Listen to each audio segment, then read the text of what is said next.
Bon, Khaled El Mouchia, donc on est en stage avant l'Algérie et Rwanda. Donc on est là au cercle militaire de Mintrus, c'est en regroupement. Comment ça se passe actuellement? Pour l'instant ça va, tranquillement. On vient de rentrer en stage. Bon, pour moi ça fait 2 jours que, on va dire lundi soir, je suis rentré en stage.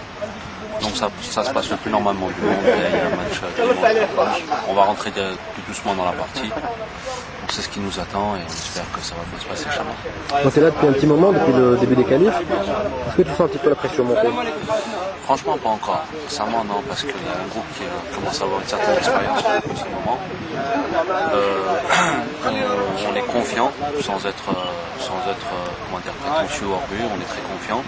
On sait ce qu'on vaut, donc on sait qu'on a des cartes entre les mains et on sait qu'on va faire un résultat, Inch'Allah. D'accord.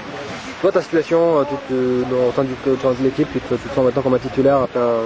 Ouais, bien sûr, non, mais de toute façon, je veux dire, la force du groupe de cette équipe, c'est que tout le monde est titulaire d'une certaine manière et tout le monde est remplaçant aussi. Vous savez, il y a une certaine osmose qui fait que l'équipe d'Algérie maintenant est redoutable, surtout sur ce point-là.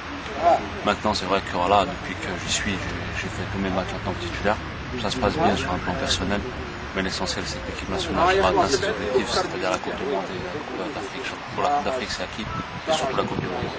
Pour le match contre le Rwanda, donc l'ambassadeur hier en conférence a dit qu'il avait quand même si l'équipe n'a pas marqué un seul but dans les qualifs, il a quand même un peu peur de cette équipe parce que... Bien sûr, de toute façon, il faut respecter tous les adversaires, il faut se méfier de tout le monde.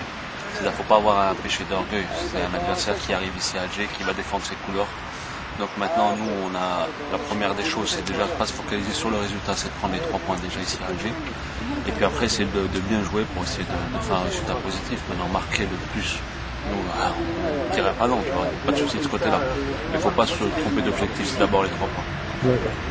Pour revenir à une dernière question sur ta situation club, cet été, il y avait des rumeurs qu'on peut partir en Égypte notamment. Ouais. Et finalement, tu es resté à Sétif. Ouais, en fait, j'ai privilégié, on va dire, la stabilité vu la situation de l'équipe nationale.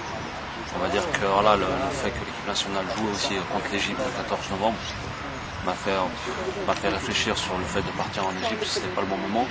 Maintenant, il y a quelques contacts aussi en Europe. Je pense que je vais privilégier le plus ces contacts-là, vu la bonne situation de l'équipe nationale, et vu aussi la bonne situation d'entente de ce type, à partir du moment où on arrive à se qualifier, Inch'Allah, pour la finale de la Coupe d'Acaf.